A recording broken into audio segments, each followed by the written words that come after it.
famous like 2016 trend that everyone has been doing, right? I feel a lot of FOMO, bro. Just because in 2016 I didn't even have a phone. So, but like there was a point. When was it? I think it was around just before 2016, 2015. There, my mom bought a home PC, and we had like it's still there to this day. And that thing is what raised me. That was my like algorithm.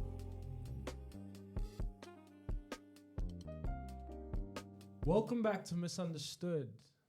Today is an interesting episode. Today is an episode I'm excited for with someone who has been a part of my journey, been a part of my life. And you'll see there'll be different people walking this path coming onto the podcast. He's someone that I'm very excited to announce because he's agreed to work with us all of a sudden. And I think he's someone who I also just appreciate speaking to. Okuhle, how are you doing today? Hey, I'm good, bro. How you doing? Bro, I'm chilling.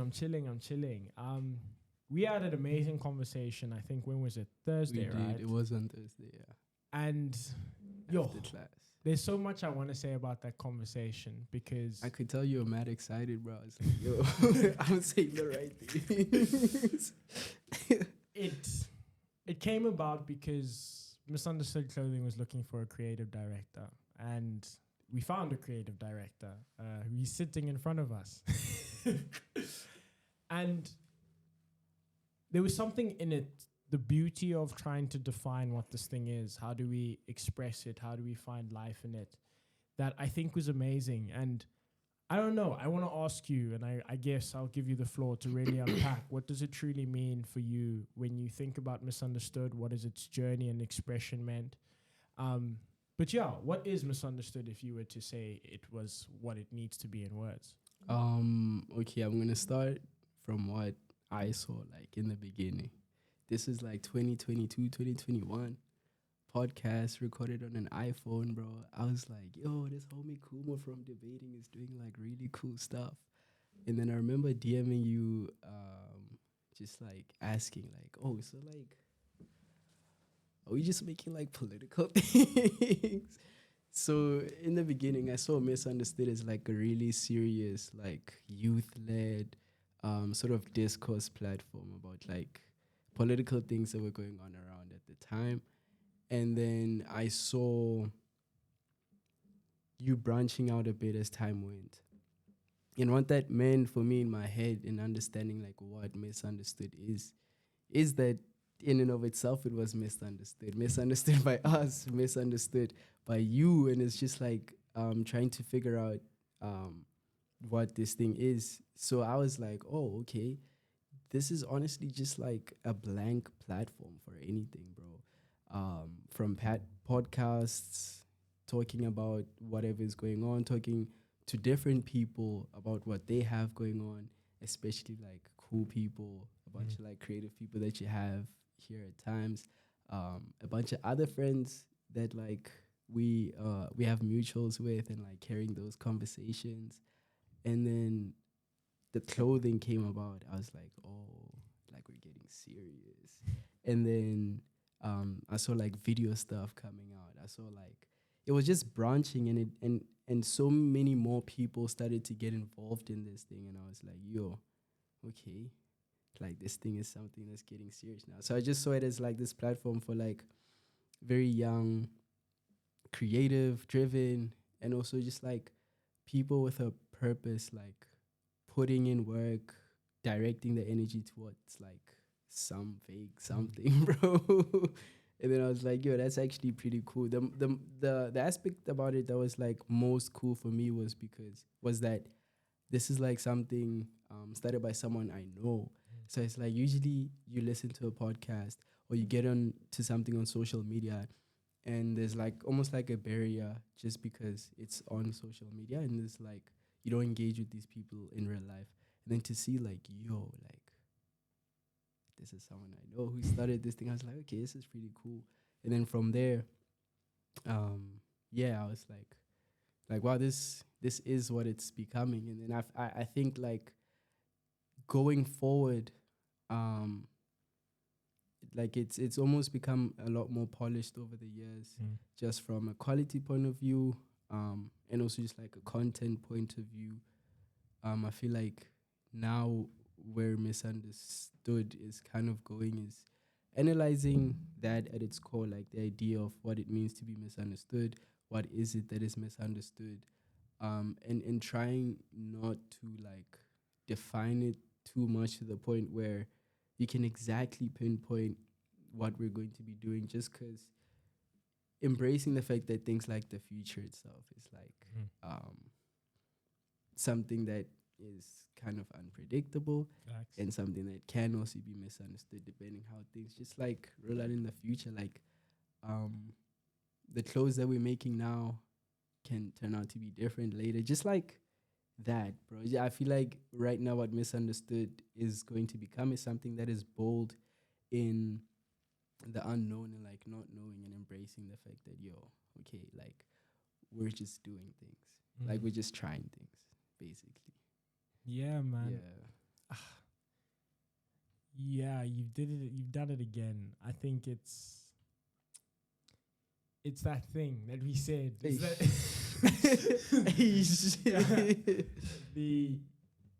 the ambiguity, the everythingness of it, but the nothingness of it all. And it is that weird middle, because it kind of feels like it resonates with people, but if you really ask them what does it resonate with, it's different for every person. Yeah. And it's kind of interesting because I guess, like, once again, you and I walk the same path, but like I guess did it in completely different ways. Like you at least have an externally very creative outside persona. I have a very like oddly political, straightforward. Like if Khumo was part of a chat, bro, just know some controversial things are gonna be flowing around. Like Khumo, no, chill. So yeah, it was like, whoa. I don't know. It's that polar opposites, but then the like us being able to find the bridge to each other. I do want to read what you particularly showed me at the time that we did speak, because I think it's one of those quotes that stayed with me. What happened when I stopped pretending to know is a compilation of photographic images that explore how we relate to uncertainty. Not knowing how things work, not knowing how or when things came to be, not knowing what the world will look like in the future and why the things are the way that they are, but wanting to know. It's a mentality that many people share. Back when life was more simple, there were answers to useful questions regarding the weather and other practical incidents. Now that we learn more and more each day, life has gotten complicated. I want to talk about your journey, because I think innately in that, the ending, the complication of life, being a complicated human, you're probably one of them who sits right smack bang in the middle, right? Who you are both doing something which by many would be considered non-creative. Economics and stats. No way. And then on the other end, you're this deeply creative human being. Where did that journey start, or the division start between the person that you are at school, or the person that you're aspiring to be, versus the person that you live out to be on your day-to-day life? Okay, so I wanna preface by saying that like I've always been inspired by like really cool stories. Like stories that are not like the same. Like if someone came to my school and just spoke about like how they were passing from grade 1 and how successful they just were after school, I was like, that's boring, bro. That sucks. So I really liked hearing like when people failed, when people, I don't know, just like had deep times just like throughout their journey, because I felt like that was what stuck with me. So going back in like grade 9 to like grade 10, that's where we're choosing subjects, and this idea of a career and looking forward to that is sort of introduced to us more seriously. My mom sat me down and said, okay, in addition to math, physics and life science. So what are you taking? I was like, oh, right. But I wasn't mad because like I like those subjects. I would have taken those subjects, but it felt like, whoa, like, okay, this is already like a prerequisite. Okay. And then I was like, there's business studies. Calm, I took those subjects. So that was like, from an academic point of view, like, oh, okay. I kind of saw vaguely these sort of subjects pointing towards the direction that I would be interested in, just because I thought math was fun, just because I thought life sciences was interesting. But there was a time I walked into my community library in town, in Randfontein. And that was like my first time, because for a while it was closed. I don't know if it burned down or something, but it was just not operational. And then there was, not too far from it, a new community library. I walked in, I was like, oh, it's a bunch of books in here. This is pretty cool.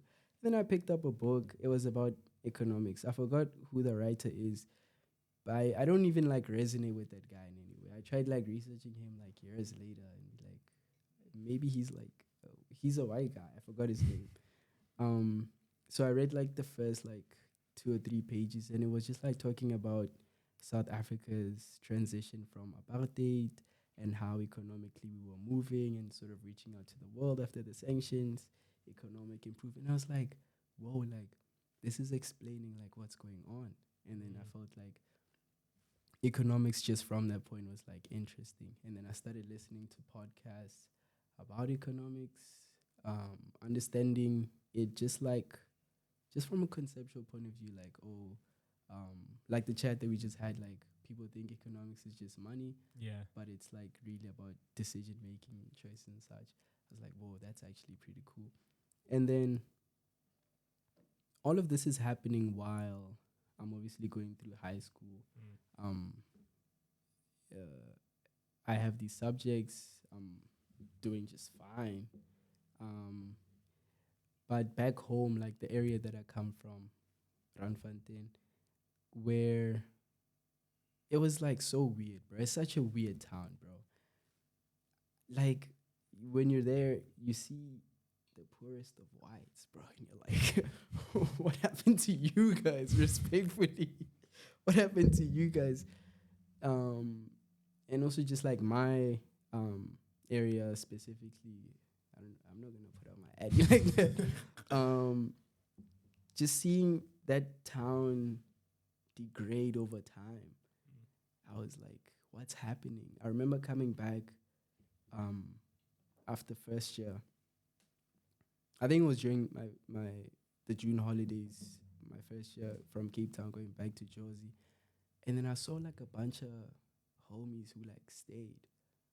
And I was like, whoa, like staying in like not leaving a small town can like really like impact you. And I'm like, yo, like deep things are happening here, bro. These are people that we used to play soccer with. And I'm like, yo, this is not nice. So seeing that, I was like drawn to trying to understand what is going on in my town, in my area, what is this social degradation.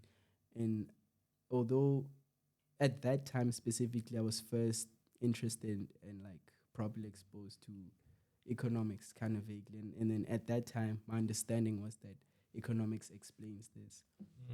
Obviously later you come to uni and you get exposed to like politics and like sociology and things like that, and you're like, oh, all of these sort of things are fields of studies that point towards whatever is going on in our communities and things like that. So from an academic point of view, that question about what's going on in my community and then my interest in economics sort of pointed me towards the thing that I'm studying now. And I felt like it was important to specifically have a degree in that and like do the academic due diligence to understand that. And then naturally, I'm just like a creative kid. I remember in like grade 11 or close to my matric, the design teacher in my school was like, you should have taken design. I'm like, bro, don't say that to me now, bro. Don't say that to me now. Because there was the whole chat about like, oh, it won't add to your GPA, you won't make it to uni, whatever, those things. And then I was like, fine. But I was always just like making things, and that's why people like that saw things in me and were like, yo, like you're creative, like you're doing cool stuff, bro. I was like, yeah.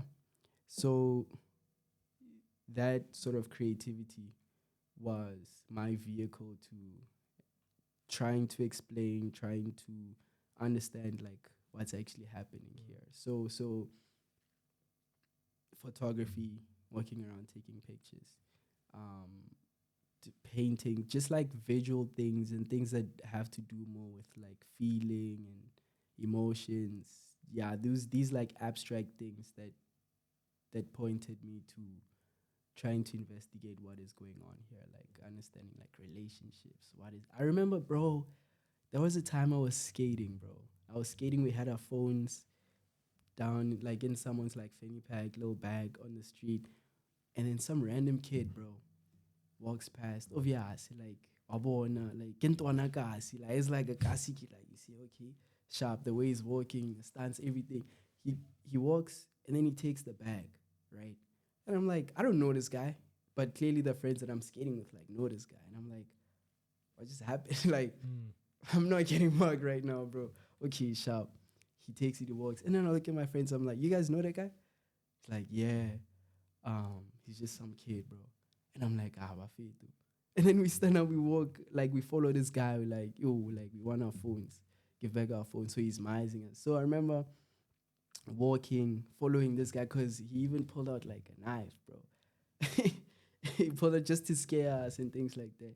And yeah, and I'm like, yo, so we following him. He we followed him for a long time, bro, until we got to, because this the whole way we just like have our phones, and he just turns, and we just following him, and then we get to this place, still in my area, this street, this house, at the back, there's like rooms there that they're renting out, yo, and then the kind of people that are walking out of that gate, bro, I'm like, you, like you can tell these people are on drugs, bro, like it's not right. So luckily, we ended up getting our phones back just because he was trying to scare us. Went back home. And then my friends told me, oh, like, that guy is our age. Apparently, like, he just had, like, issues growing up, maybe with his dad and things like that. But I was like, yo, I could have been that guy, bro. That's like, and we're in the same area, bro. We went not to the same schools, but, like, very closely. Like, so things like that, I was like, yo, that's crazy, bro. So those were the kinds of like experiences that I'm trying to investigate, communicate throughout, like academically and also just like creatively, like understanding, yo, wow, like it's serious out there. Yeah. You say something that I think is so telling, and to some degree I think there's so much beauty in what you say, but also it is, I think it's also the reality for so many people, is you speak about art being an emotion. Yeah. Which I find interesting because it means, one, it's very much an expression, but the other part of it is that it has to very much be you because it makes you human. Like it is your outlet. It is your place where you are allowed to exit and exist and tell stories that for most people would be traumatic, for most people that you can't necessarily always completely understand the scope and like vision and sight of what's just taking place. Because if you don't necessarily have the ability to be true to your art, it almost feels inauthentic. It almost feels as though you're playing into somebody else. But there's almost a part of you that's saying that I'm actually releasing, I'm letting go, I'm giving away to my experience. And it's interesting that you say it happens in both your academic and your social spaces. Because I think I asked the question, what then inspired you to continue to speak out against it? Because there's so many other ways, right? Yeah. Which are, I don't want to say I don't want to call them easier because I don't think you can compare them, but there is so many other ways that people would have chosen to deal with that situation. And yours is not silence, yours is more expression, more understanding. Like, what drives you to the point where it's the desire for more rather than like the innate instinct to push away and say, I'd rather not engage with it? I think it's just like natural curiosity, bro. So, um, I would have these conversations with my brother, and my brother isn't someone who he doesn't consider himself like super artistic or creative. Maybe he's creative in his like coding, solving problems, yeah, Yeah. sharp. But he doesn't understand like cool, like you have a painting on the wall, and then what? And then so being able to engage with someone like that, I realize, um, this is like really like a me thing, like I have a specific, I don't want to say calling, but I just feel it's so much easier for me just to think about this thing and express it in this way. Um, the whole process of like making art, the whole process of taking pictures and those things for me are like therapeutic. I like um, just like easier, more. These are avenues that I can just take and like pursue and things like that. Um, yeah, I always like battled with that question, like because of this duality. I'm like, am I really an artist? Like, am I really whatever? And then I remember like talking to my brother, and I'm like, do you think you're an artist? Do you think you're creative? And he's like, I mean, like, not really. if you're gonna talk about like painting and things like that. But he's like one of the people that I saw like, yo, this guy's like a genius, bro. Like the way he solves problems and things like that. And then I saw like an art in that. I saw creativity in that. I feel like people in that field, like the computer science field, um, have more room or like more understanding to appreciate that specific field as an art. And then people who aren't in there are obviously going to look at the more typical creative painting things as like the most creative and artistic forms of things.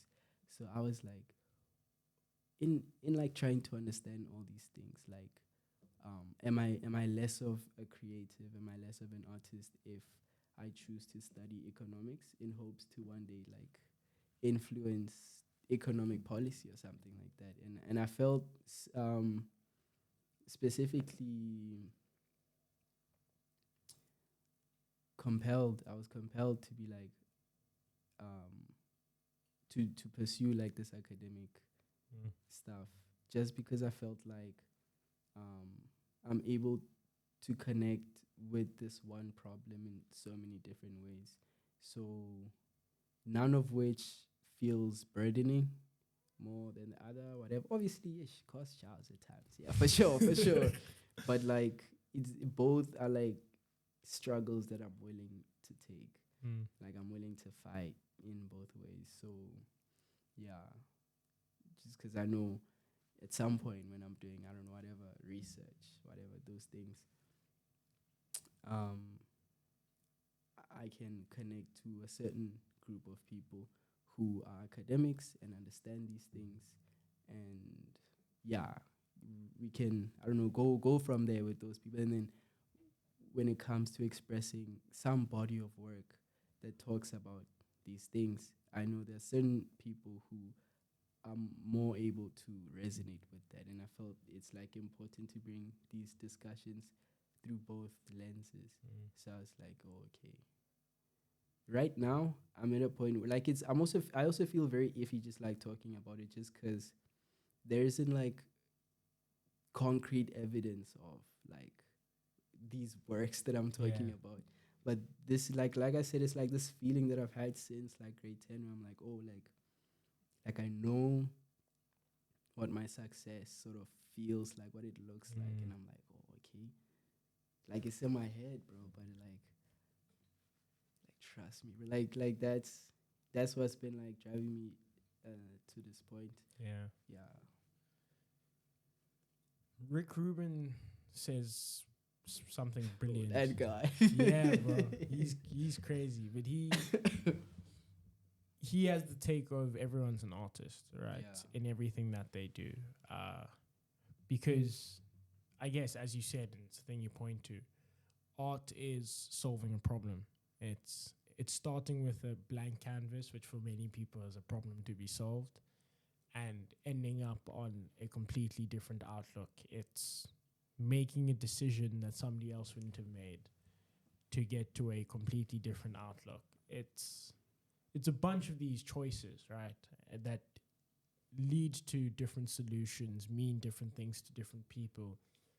And like after you release them, there's like a whole lot of beauty in like being able to say like I've done my part and now I'm sharing it with everyone else. And also it opens a whole new level of asking questions and critique and all these things. Exactly. It's art contributes to art, kind of moves everything forward. And I think it's interesting because I think like a lot of your lens is kind of very much in the belief of the work that you do to some degrees a form of artistry. It all contributes and it all plays out to the wider scale, the wider vision, the wider view that you have of the world.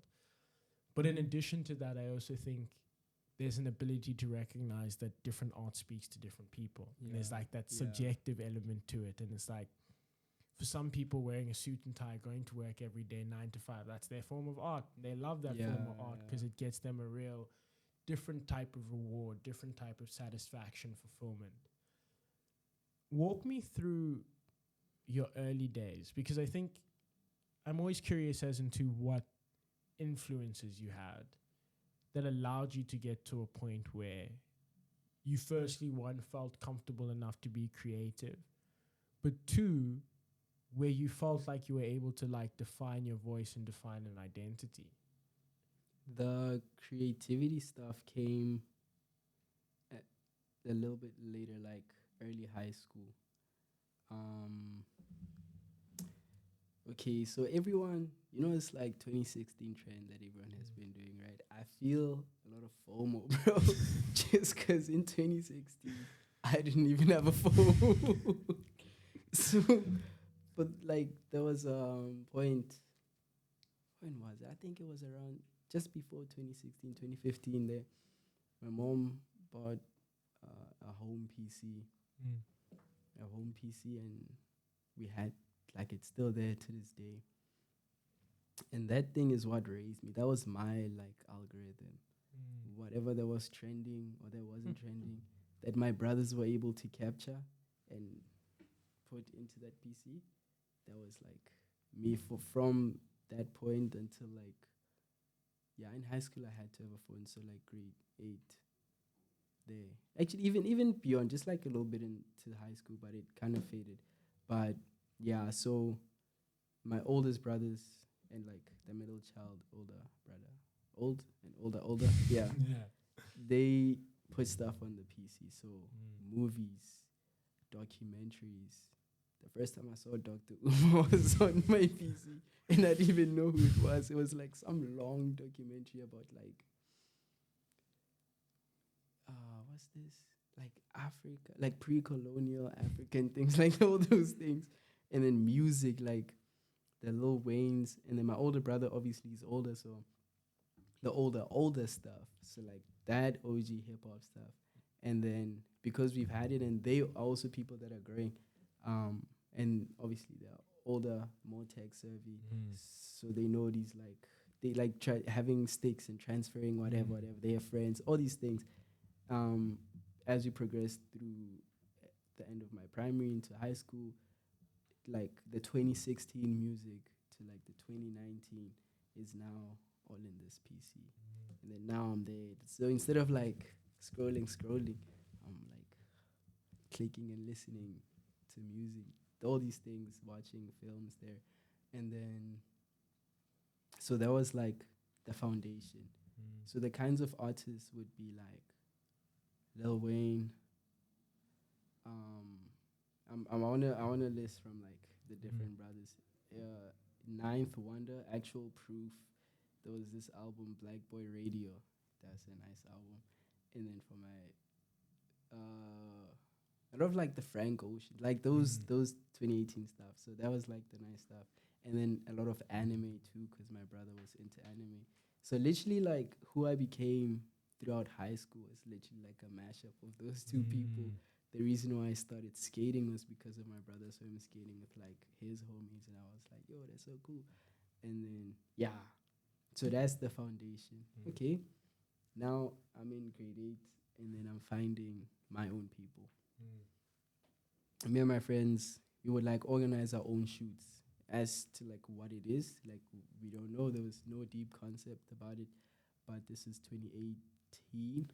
Um, we were deep into like thrifting and things like that, and like spray painting clothes, these crazy things. And Ranfontein is a very industrial place, so there's a bunch of like factories and things. And we just thought like that was so cool, so we had photo shoots around there. So yeah, and then at a point I had a clothing brand. So this one weekend, I was like on this app on my phone making designs. It's like that retro vintage something. Yeah, we made designs, and then I sent it to my friend, and he's like, "Yo, that's crazy. I have a friend who can make clothes." And then he came to school with like a sample, a T-shirt, and the name of the brand was Republic. Um, it's like a 5 minutes about that. It was RE dot public, and re is like prefix for again or something like that, and then public is just like the people. So we wanted to make just like pretentious dudes who are like, let's make it about the people again, bro. Because all these brands are like so focused on like these other things, and we just want yeah. So that was like the idea behind the brand, and then we had like a half anime face T-shirt thing, whatever. And then COVID came. COVID was like like a asteroid falling on my planet, and then poof, okay, things went. And then during this time, that's when I was like, yo, I almost found like a new, like a fresh version of myself that came out. Also, because after COVID, a lot of my friends left, and then I came back almost like a nomad guy, hopping like different friend groups. But I was like pretty cool. I was like fine. Just like I was never like grounded like that. So I was like moving around. And in this moving around, I was like meeting different people, having different kinds of friends, and not being attached to one thing a lot. So from a creative point of view, it was like that shooting, and then later started making videos with my homie. We started shooting on our phones, just being obsessed with like cinematography, dude. Let's like make cinematic. Yeah, we just had like a deep hate for how South African music videos looked at the time. Yo, like mad respect to all the people doing it, all the OGs. That's very beautiful. The Trace Urban music videos with the cars and the car wash thing. I was like, yo, man, this looks so lame, bro. So we just wanted to make things look like movies. And also at the time, TikTok was also a thing. Like the whole like cinematic vlog thing was like sort of coming up, and we're like, yo, this just looks nice. So that was that. Like, I became this kind of person who wasn't like super grounded in one thing. I wasn't super attached to like one specific group of people. I was honestly just like floating around, doing my own thing, and yeah. And then okay, left high school, whatever. Came to Cape Town. Even just like coming to Cape Town was I didn't know if I could. I always told my friends and family that I'm gonna go to UP, just cause I thought it was more affordable. I mean, it is, but I felt like it would give my parents less stress if I was like, "Don't worry, bro. I'm going to UP. I'm just right here." And then I got the offer, but I was like, "Yo, hard. But thank God though." Yeah. So okay, came to Cape Town. Now I'm coming here as someone who comes from a small town, far from like the Joburg scene, like what people know Joburg as. Just because Joburg has is very spread out. The south has its like deep thing, the north has its thing, the east has its thing, and then there's like central CBD that has its thing. But the west that I come from is like deep west. It's further from where the west had like its sort of thing. Yeah. So I'm coming here as someone who hasn't like experienced like a CBD, like a city like that. I didn't really know what to expect. I first saw Table Mountain. I was like, this looks like a 4K image of a mountain. Like, this is so unreal, sharp. And then I started like tapping in. And then I remember when I came, okay, I booked like, what's this? Tickets to a bunch of jazz shows. The first jazz show I went to was Victoria Road. But that thing, it's closed now. Ish, I forgot. I saw Kujenga for the first time. Wow. It's like, yeah, it's like, yo, this is pretty cool. Like, that whole space was like pretty nice. And then, yeah, that's when I was like sort of finding my place creatively and just like in this new space. And then fast forward, the photography thing came. Oh, even then, like in first year, I was shooting a bunch because I left home with the camera that we had at home. Yeah. Yeah, I was shooting a bunch, making a couple of videos, and people were like, "Oh, dude, like that's so sick." Funny enough, I told myself, "Yo, I'm gonna vlog this live. It's gonna be so cool." I started vlogging, and then Kos was chowing, and I was like, "Oh right, I'm not gonna edit any of these videos. I'm sitting on these vlogs, bro. I don't think they're ever gonna come out, and I'm okay with that." And then, yeah. So now the photography thing came. This was last year. June. Went back home. I can't remember what exactly like made me want to like start shooting, but I remember just like watching a lot of this YouTuber Thomas Flight. He like analyzes films and things like that, and then from that like cinema world and getting like a movie subscription and like watching these like weird indie films every night to like, yo, like I like how this thing looks. And then there's a homie, Quay, he's a Chinese bro, came here to do his masters. I met him in first year. He was, yeah, I was a first year, and he was a first year masters. It's like saw a homie with a camera.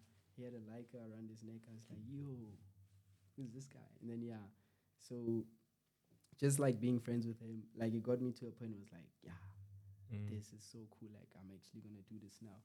And then over the holidays, I remember trying to convince my parents to get me a camera. I took photos with my phone when we went back home, visiting my grandmother.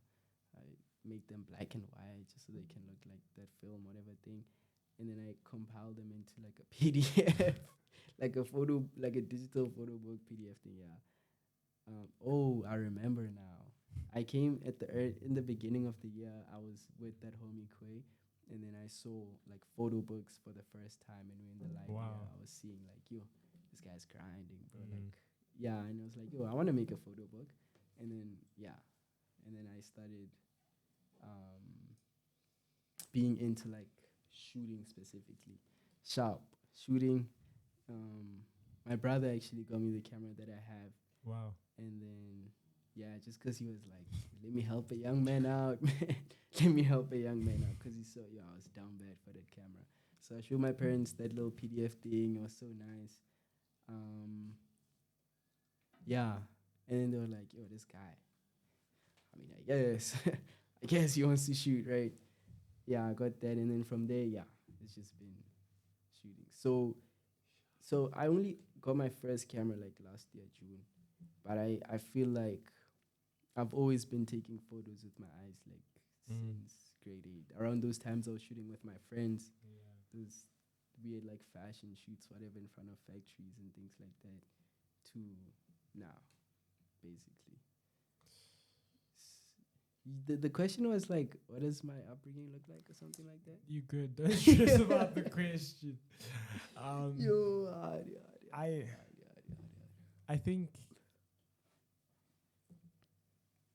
I think what's telling is you're a person who appreciates quality. Yeah. Like it it's in the story that you weave. It's telling in the way in which you speak about the world, in the way in which you go beyond it just being like an artistic pursuit. There's almost a feeling of I'm getting better. There's I'm moving forward. I'm defining my taste. I'm honing it in. That's And so true. like initially, at least in like your grade 8 self, it's not necessarily like knowing that you have a taste, but it's just not knowing that there is something. There's something that's misunderstood. And then going the whole way down, bro, and then being able to like chop and go like, I'm getting closer, I'm refining, I'm getting closer, I'm refining, I'm finding my identity. And it's weird because you actually spoke to this when we spoke at the start. You said you spoke about this journey being something that started off as just like this very big thing and over the time becoming more refined, more polished. And that's such an interesting like cycle and callback. I do want to ask a bit more about your photography journey. In the work that you've done, you told us a story of what's inspired it. Walk me through what that process looks like for you. What does a creative process look like? Because I think there's almost, I don't know, there's an assumption by so many creatives that somehow we all know what's happening. We all just see edit. We just see context, subtitle, caption, cut. But you guys clearly have a capacity and an ability to express a story in ways that minds don't always consider, whether it's the choice in sound, whether it's the choice in terms of the different edits you're making, whether it's the choice in terms of the way in which you're cutting shots together and putting them together. There's so many opportunities to really tell someone, this is me. And in that journey for you, in your telling of this expression, in this your revealing of your emotion, what does that actually look like? It looks different for different mediums. So these people that are watching are probably going to be like, oh, this guy's talking about painting a lot. Let's go to his page and look at his paintings. And they're going to find like 2-3 paintings from 2022 or something like that. But I remember I would like buy it's like set of papers. It's like an exam pad, but like for serious art paper stuff. Yeah. And then I just like sit down and like go and then leave it for a while and then come back and like sit with whatever is on that paper and then try and do things, whatever. And then sometimes I have a sketchbook where I draw like figures. Like I feel like the way we sit with our bodies, however someone is, I try to exaggerate those things, and that speaks to like the emotional aspect of whatever, whether that's like two figures hugging each other, but in a way that's like you like you know how animators, in animation they exaggerate, those kinds of things, and then I would maybe replicate that onto like this bigger thing just because I feel like, whoa, that's pretty cool. So that's a very like meditative process. Like there's not a lot of like thought to it and things like that. It's just like pure like, I'm sitting down on the floor in my room, going sharp. And then when it comes to like the videos and things like that,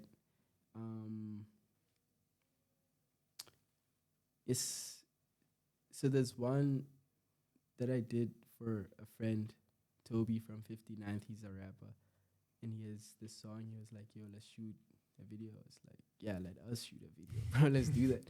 And then the process from like, whenever I shoot, I've always just like worked with what I have, and we shot that on my Bellas, on my phone, as we were shooting. Like, space is limited, iPhone. Yeah. So I'm not even thinking about like the end product in those beginning stages or throughout the process. I'm just like shooting, like, yo, this shot will look cool. Oh, this will look cool. I'll be walking around and like, I really like how this thing looks. Just like stand there. Yeah. Stand there. I literally just stand there. Just stand there. I'll make it make sense. Yeah. And then, okay, sharp, I go back. um, I obviously listen to the music, I listen to the song, and there's a rhythm to it. Okay, that's nice.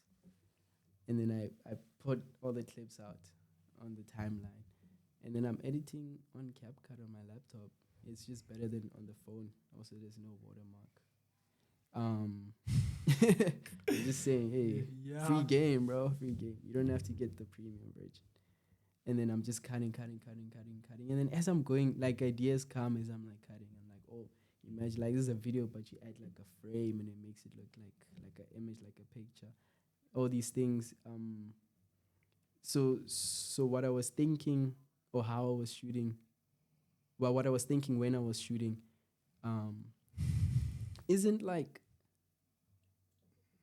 super, what can I say, concrete or whatever. Like I wasn't even thinking a lot about what the final edit is gonna look like. Maybe a bit when it comes to like some transition, some whatever. And then the editing, that's where I feel like it comes alive the most. Just because I sit with the footage like the longest.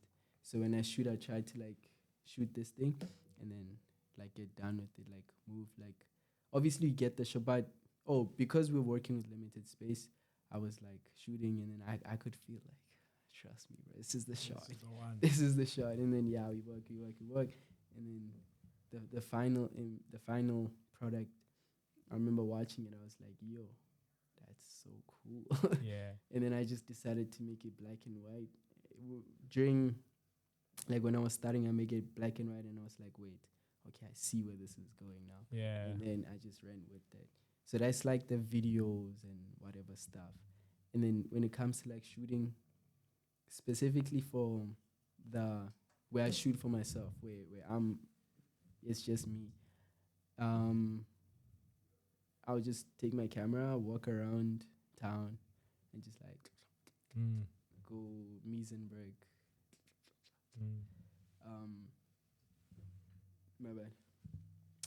And there, the thinking is just like, wow, I've come to this like new place. Cape Town is very nice, but it just feels like there's a facade, and the people that make Cape Town what it is don't get that credit. So I just like take a step back and look at like that security guard. He's just gonna stand there the whole day, bro. That's crazy. Or like, who's that lady sitting by the stairs?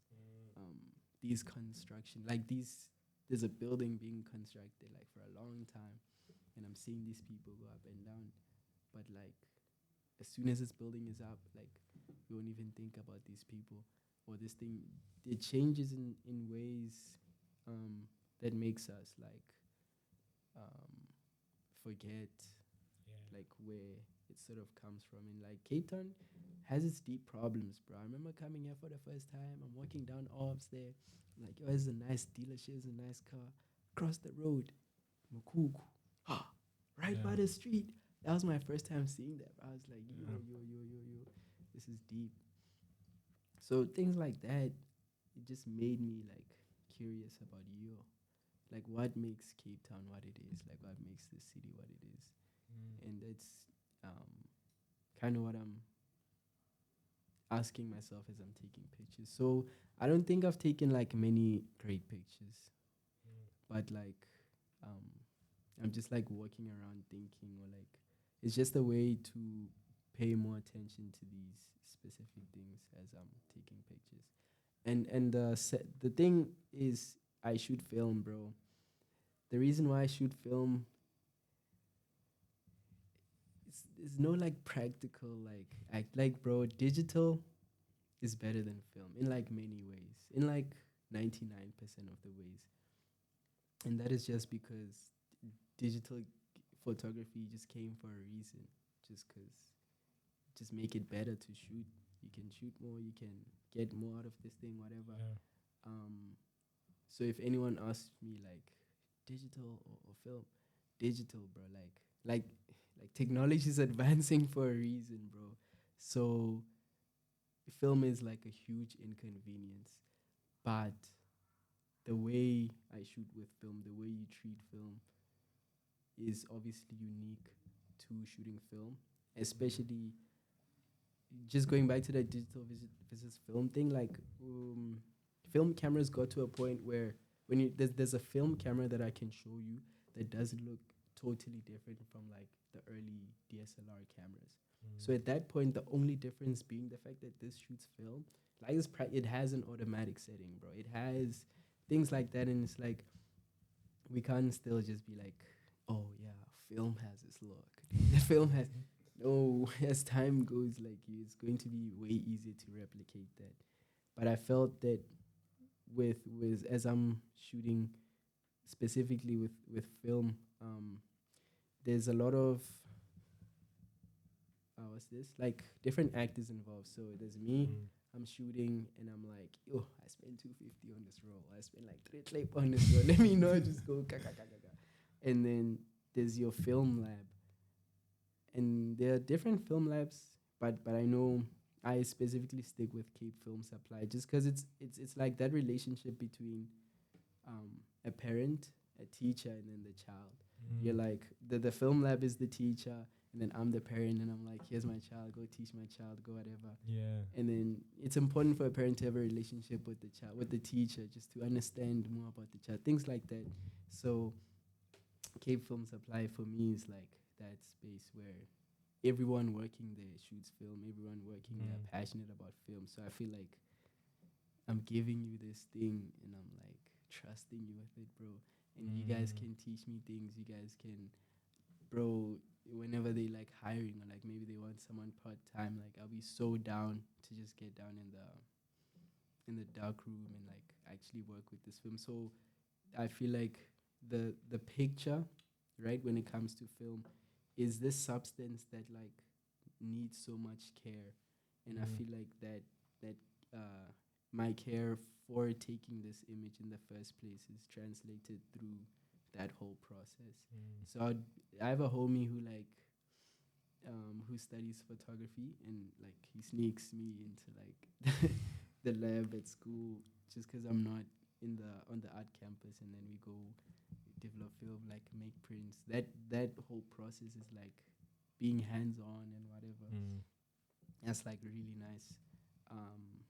Yeah, so that's what I found would be like very unique to that thing. So it's just mainly like a process thing, and also just like the relationships that you form with the work itself, and also with like other people, maybe like a film lab and things like that. Yeah, it's like, it's like very beautiful. So all of that is basically why I shoot film. I kind of forgot what I was saying before, but yeah, that's where the film photography like comes in. So the process, or like the thinking when I'm out shooting, is obviously a lot of it is motivated by just like being curious about what's actually like going on in the city, and then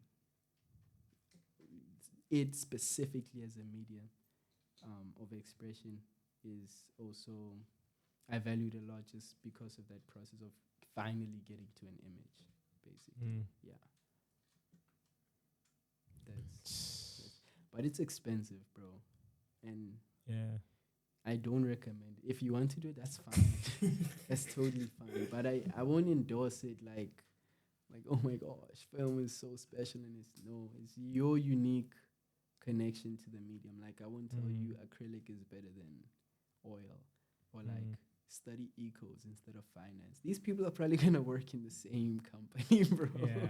And they have a similar understanding of the world, just like focusing on maybe different aspects, basically. But that's what it is. Cheap as bro. I yeah. It's the thing I said. It's you're an appreciator of quality, and when I mean that, I mean that even in the sense of the process. There's not a lot of people who like being tactile and like the tacticity of sitting with a film, sitting in a lab. It's like we become almost an overtly convenient world. Yeah, too convenient.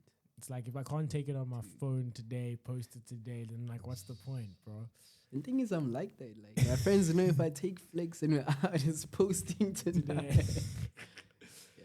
And like also to like take the choice to limit yourself, right? Film's not like digital. It's not like I can just go like I'm gonna delete that, delete that, delete that. It's like I'm gonna say I've got 30 odd photos, and I know I've only got 30 odd photos, and until I really feel something that even almost incentivizes me to pull my camera out and to go that this is worth one of those 30. Like that is such a rare element and like degree of engagement. But I think the last thing, and I think it's the thing that I potentially want to ask before we close, is just the ability to see art. And this is going to sound so stupid to so many people, but you almost have an ability to, beyond taking in art, which is like the physical representation of things, to be able to look at something and see something that is artistic in it. And that's not a very normal trait. That's not like people who look at the world, because of course there's people who objectively look at the world. There's people who look at a table, see a table. There's people who look at a mountain, see a mountain. And it's like table, mountain, table, mountain. But even in the descriptions that you give where you like it's seeing a mountain in 4K, it's like that resonance, that giving of life, but also being able to define what that clarity of moment is. That is a very different type of way of comprehending the world, seeing the world, but also it's a different way of consuming the world, which also means that it's always very hardcore, it's always realistic, but it's also then very sharp. You feel it for what it is. There's nothing else. There's no like, oh, I can see something and just act like it's not there. And so I do really ask this question where I say, what do you think makes art for you? Or if there is a definition for what art is. Yeah, I might make some people angry here. So I'm obviously like someone who likes art a lot. But in high school, I didn't get the opportunity to like engage with it academically, like through the design subject. And then in uni, I didn't know there was like an art school. Yeah. Yo, my brother found this degree for me. Shout out to that guy, bro. And yeah, so like, yo, I was like super unaware of things, bro. But like, so I'm in a place where I'm surrounded by artists. I'm engaging with a lot of art, but I'm not in the same space as someone who is studying art. Or someone who, I feel like I have that sort of unique, very raw connection to art, in that I have no deadline. I have like everything that I make. Obviously, I know like criticism is important and things like that, but like I am like my only guy, bro. I'm like I'm looking at this stuff and I'm like I'm the one calling the shots on a lot of these things. So as for like what makes art, I've kind of bluntly come to realize myself that like, yo, not to sound super pretentious, but like everything can be art. It just it just like your experience, like where you come from or your perspective, your point of view influences how you view this like very particular thing. Yeah. So some people that are like super passionate about music are like it's so cool that like, oh, like, okay, well, this is me, that like these younger rappers that are coming up, like the underground guys, are like in the same songs as people like Aries, like the OG guys. And I'm like, that is so beautiful. Because not to go too deep into that, but like there are debates that happen in like certain spaces, and me being able to like, yo, and that's purely just from the position that I come from. So someone might look at that and think nothing of it. So someone might look at a work of art, a piece that they might like, but I absolutely hate, and they feel like, yo, that's so beautiful. So this is like a very boring answer, but it's honestly like what you make of it.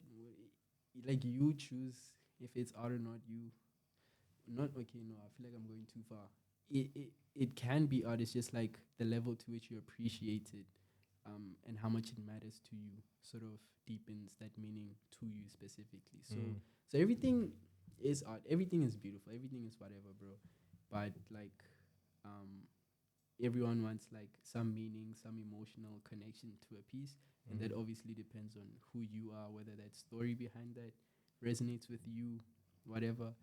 But when I said in the beginning that like ish, I might make some people angry, I've, I've that realization, that very blunt realization that I made was just that like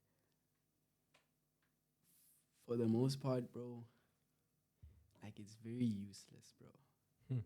Like people and people will disagree, and I will agree with the people that disagree to an extent.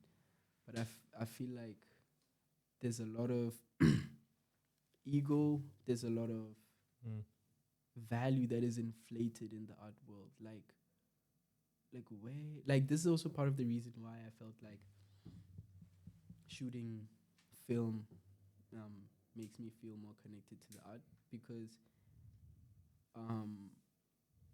like it how why are artworks priced at that point, where why like what is the when it comes to like other things in life, like the price of this jacket or something like that, you consider like input costs, and then you try to make a margin, and that profit margin has a use to keep the business going and things like that. Okay, yo, but now if you're just gonna paint a canvas black, boy, and just make it 100 bands, there's a conversation that we need to be having, and a lot of artists are like, yo, don't like devalue your work, you know.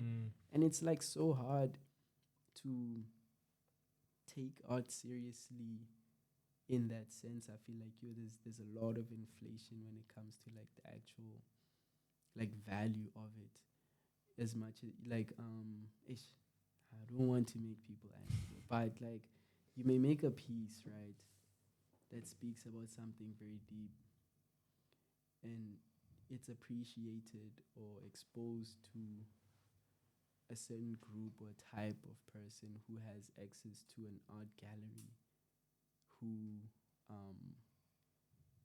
doesn't even like feel what you feel or something like the people that you may be talking like with like a lot of photography, you see a black and white photo of a homeless man in an art gallery in like the CBD, and it's priced at like 50 bands, and I'm like, yo, like what are we doing?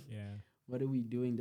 I've in that realization, what it's done for me is to almost strip me of that ego of wanting to become like a legendary photographer guy, and I'm like, this is honestly, bro, I'm not gonna try to convince anyone to buy.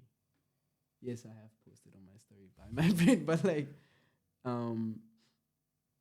it's also part of the reason why I don't want this, why I don't want to lean on this as like a career or whatever, things like that. Just because if it's self-expression and it's purely about me, like why should you care? Why should, like, I don't need to have it, although I would like to, it's very nice, but truthfully speaking, like it being in an art gallery and people coming to watch it is like I feel like I'm getting like praise and things like that, and I'm like, and you have people that walk into art galleries and they're like, I could have done that. And yes, you could have, bro. And yes, you could have, bro. So I feel like yeah.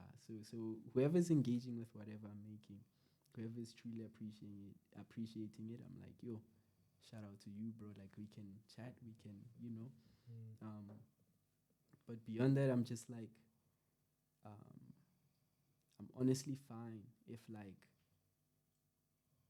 I'm willing to like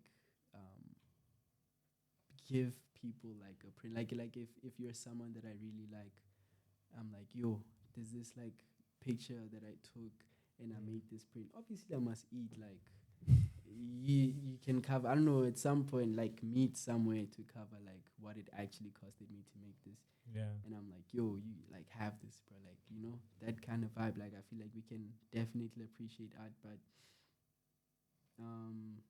I'm obviously also not like super educated about like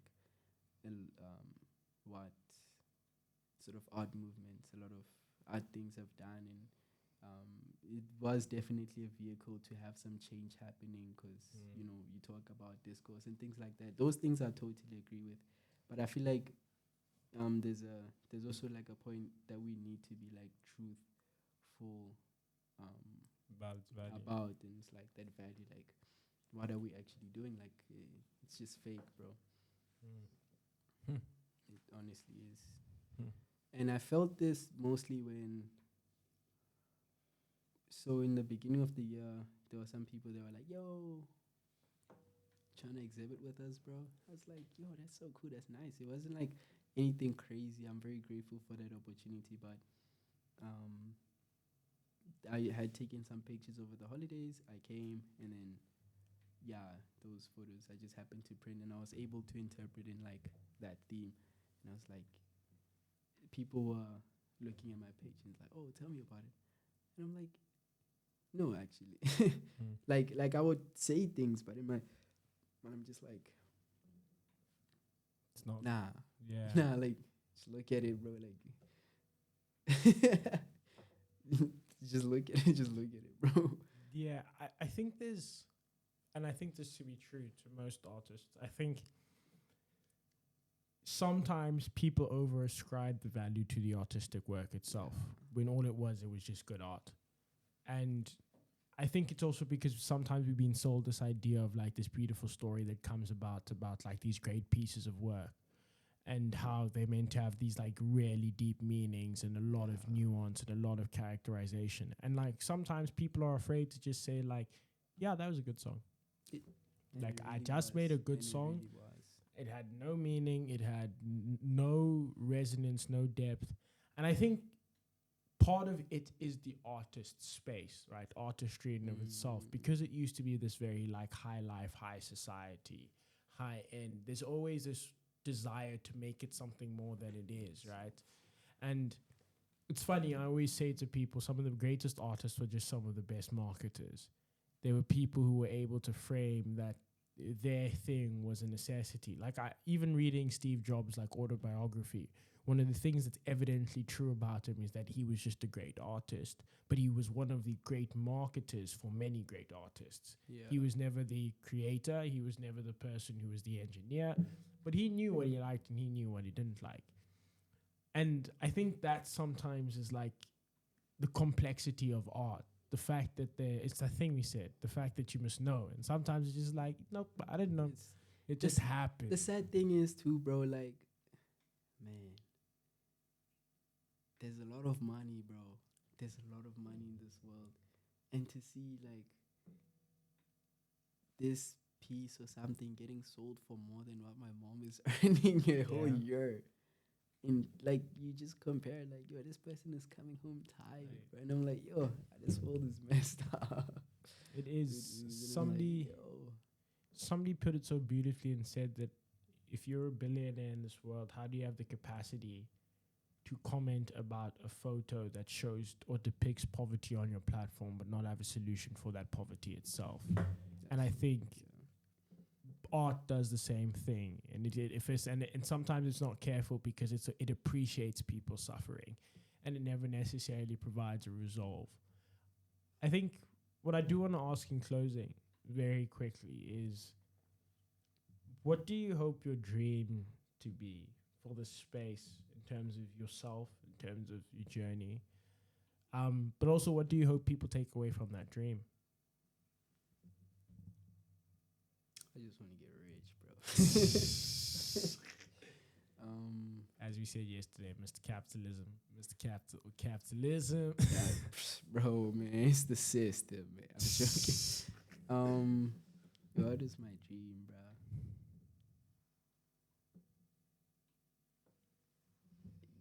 I want to be in a space in my life where I can like make like cool things, like really like cool things. Whether it's like videos, photos, and just like honestly be able to like survive and live. I would like, I don't know, whatever job I have, just be like, it shouldn't take nothing. I don't want to be in a point where I'm like sacrificing a lot just to like survive. That's like my dream, bro. Just cause like I've spoken to a lot of people, and then I find out they're like, oh, like, I'm actually like a musician, and I'm like, oh, that's so cool. But like this person, like my general manager or something like that, and then when they tell their story, and they say, but like life hits, and then you just gotta focus on more thing. And I'm like, damn, bro, you know, it, you're very fortunate to be in the position that you are, but it's also very unfortunate that like that's how you tell the story, and it means it hit you in like a certain way. So I don't want to at any point feel like, damn, life hits, so I had to let this go. Something like that, yeah. Yeah. Just like, and what it feels like is just like enjoying every moment of like working. I do want to work um, in like the public sector, just to like, I don't know, man. I just don't feel okay like spending so much time in uni, bro, and having this concern about like economics. The reason for me studying this degree being whatever that it is, and just like working corporate and just like making money, and just like moving away. Yeah, bro, like just some way that I can make like tangible impact. So knowing that like, oh, okay, like we're doing cool stuff, and then just like taking photos, and then it's like making cool videos. Yeah, that's like the dream, bro. Yeah, bro. That's the dream. That's the dream. I want to say thank you, bro. Hey, shout out to you. Shout out to you.